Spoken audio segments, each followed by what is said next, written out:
Sveiki, gyvi susirinkę į spaudos konferenciją, kurioje dalyvauja ir Lietuvos vidaus reikalų ministras, kuris šiandien pirmininkavo neformaliai sporto tarybai, bei Klemensas Rimšelis, Kūno kultūros ir sporto departamento direktorius. Pirmiausia, apie pasibaigusią tarybą žodį tars ministras, prašau. Labą dieną, gerbiami žurnalistai. Good afternoon to everybody. Thank you very much for your coming. It's very big pleasure. Labą dieną, ačiū, kad susirinkote, malonu jūs čia matyti. Kaip žinote, šiandien vyko ES ministro atsakingų už sportą neformalus susitikimas. Tęsiu lietuviškai. Ponios ir ponai, šiomis dienomis Vilniuje daug kalbama ir diskutuojama aktualiomis Europos sporto temomis. Prieš piet darbą baigė Europos komisijos organizuotas didelis ir plačiai atstovaujamas sporto forumas. Šiuo metu vyksta neformali ES sporto ministrų taryba. Abių šie susitikimai ir jų turinys atspindi vieną svarbiausių Lietuvos pirmininkavimo ES tarybai sporto srityje prioriteto – sporto kaip sektoriaus stiprinimą. Dabar aš labai trumpai apžvelgsiu šiandieninio susitikimo darbotvarkę. Ir tai pirmoji sesija, ministrai diskutavo apie didžiųjų sporto renginių indėlį ir palikimą. Mes analizavome, kaip didieji tarptautiniai sporto renginiai, tokie kaip olimpinės žaidynės, pasaulio čempionatai, įtakoja ES šalių gerovę, kokį pėdsaką jie palieka įvairiose gyvenimo srityse. Kiekviena šalis turi sukaupusi tikrai tam tikrą ir pasakyčiau didelę patirtį tarptautinių sporto renginių organizavimo srityje. Taigi yra labai svarbu šią didelę patirtimį pasidalinti tarpusavyje. Šią progą noriu padėkoti Lietuvos krepšinio federacijai ir Europos futbolo federacijų asociacijai už nepaprastai išsamius ir įdomius pasisakymus, kuriuose šios organizacijos surengė kolegoms ministrams ir delegacijoms. Antroje susitikimo sesijoje ministrai aptars bendrąjį sporto indėlį į ES ekonomiką, tam, kad sporto politika būtų formuojama remiantis patikimais analitiniais duomenimis. Į ministrų susitikimą yra pakviesti aukšto lygio ekspertai ir analitikai, profesorė Vilma Čingienė iš Lietuvos ir profesorius Holger Preus. Jie pateiks savo viziją, kokiais duomenimis turi būti disponuojama siekiant įvertinti sporto sektoriaus indėlį į ES bendrąjį produktą ir ekonomiką. Taip pat turiu pranešti, kad Suomijos delegacija padarė pareiškimą dėl žmogaus teisų užtikrinimo, organizuojant svarbius tarptautinius sporto renginius. Pareiškimą parėmė dalis delegacijų, kurios atvykę čia į Lietuvą. Šiandien mes susirinkome į neformalią tarybą, noriu pabrėžti, į neformalią tarybą, kur yra skirta diskusijoms ir tai nėra renginys, kuriame yra priimami formalų sprendimą. Taigi šalis turi galimybę pačios toliau priimti sprendimus šiuo klausimu joms tinkamiausių būdų. Dėkoju už dėmesį ir perduodi žodį. Taip, yes, I'm sorry. I would like to ask you, yes, your floors. Thank you. Thank you very much. Here, the European Commission is very pleased and would like to thank the Lithuanian presidency for having invited us participating in this informal ministerial meeting. And the Commission was also pleased to have organized the European Sports Forum in this beautiful city Buvo malonu organizuoti ES sporto forumą gražiajame Vilniaus mieste.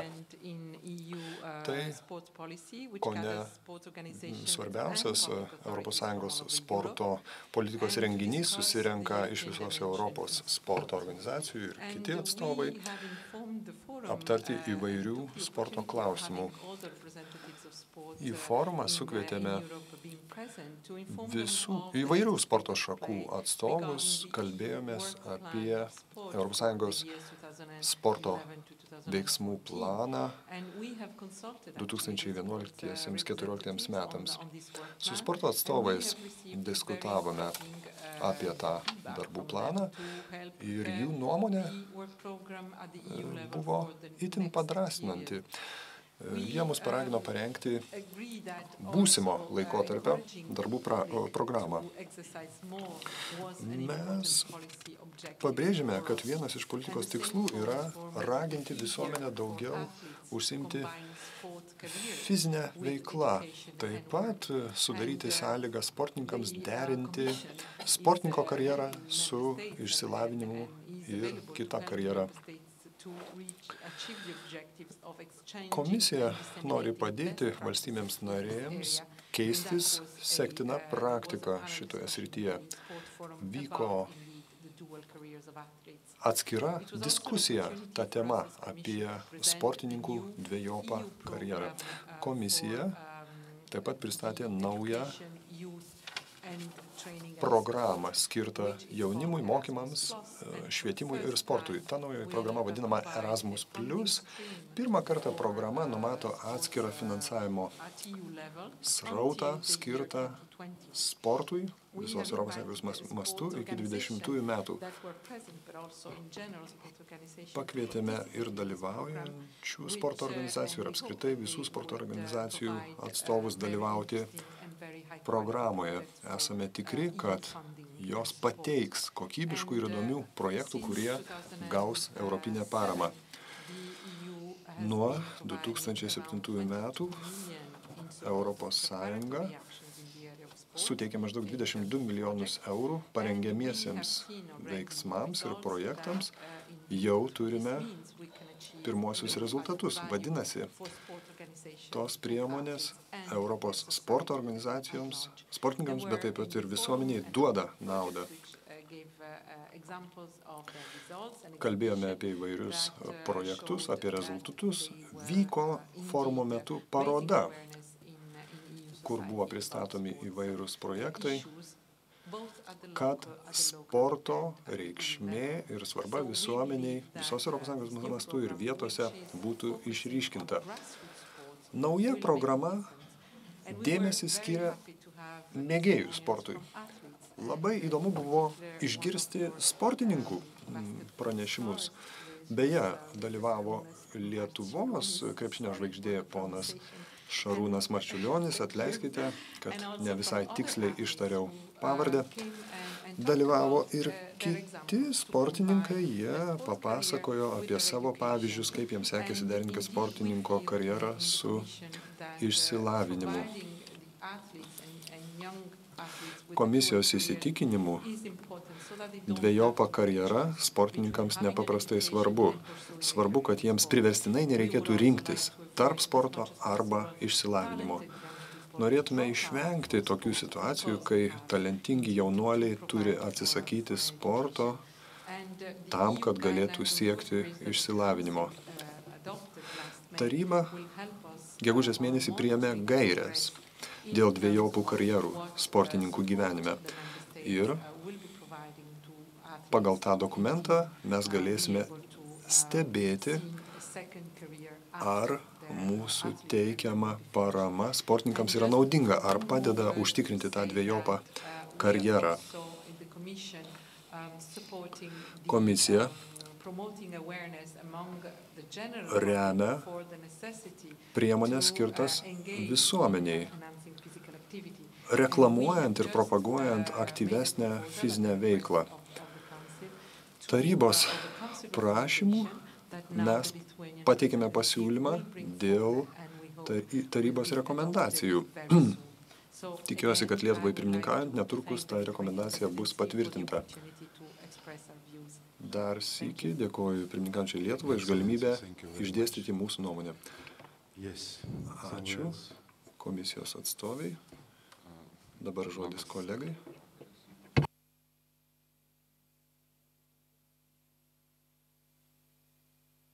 Atsiprašau, aš noriu atkreipti jūsų dėmesį į tai, kad tokio lygio Europos dimensijos renginių, kur tiek buvo skiriama dėmesio ir yra skiriama dar dėmesio sportui, nėra buvę. Iš tikrųjų labai buvo turiningas sporto forumas, kurį organizavo Europos komisija. Ministrų neformalus tarybos posėdis irgi yra daugiau mažiau sudėliotas apie ekonominius aspektus sporto, tai yra dideli renginiai. Ir taip pat aš noriu pasidžiaugti, kad pirmą kartą, tai yra šiais metais, Lietuva pradėjo skaičiuoti sporto indėlį į ekonomiką, kad tai būtų išryškintas kaip ekonominis veiksnys, kad kada kalbėtumėm apie sferos finansavimą, mes paprasčiausiai galėtumėm būti taip pat lygiaverčiais diskusijų dalyviais su valdžios institucijom ir valstybinėm institucijom, kalbant apie finansus.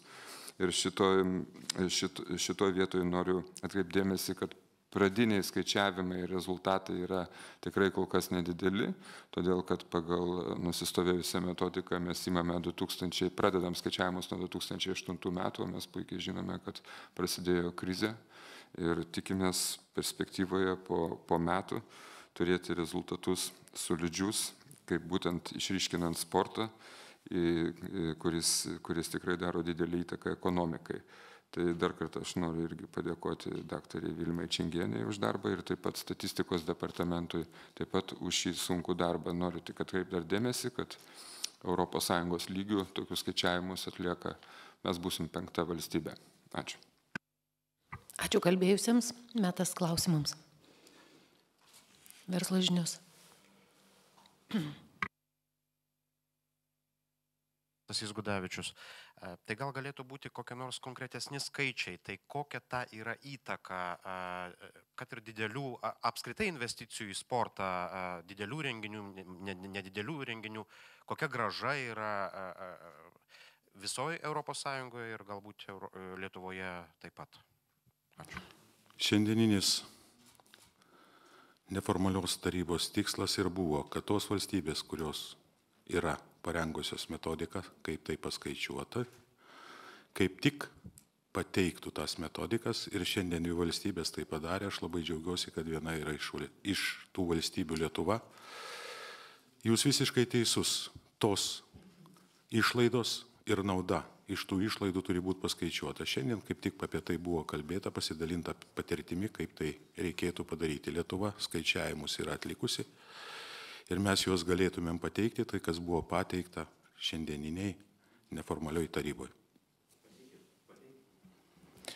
Tai yra labai didelis dokumentas. Jo, antros sesijos dalyje jisai dar bus diskutuojamas ir mes tikrai jums viską pateiksime po antros sesijos. Labai labai ačiū už klausimą.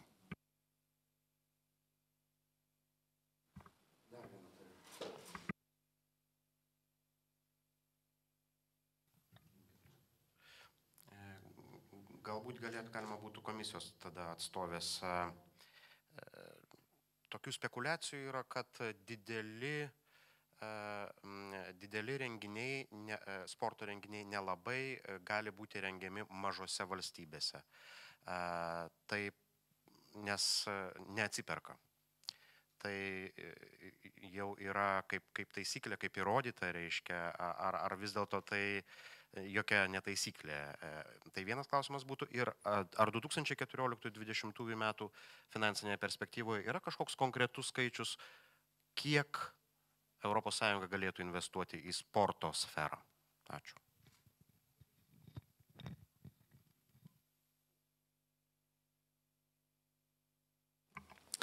Well, what I can tell you about Visų pirma, atsakydama į pirmą klausimą, galiu pasakyti, kad sporto pasaulis yra autonomiškas ir pats priima sprendimus, kaip organizuoti didelius ar nedidelius sporto renginius.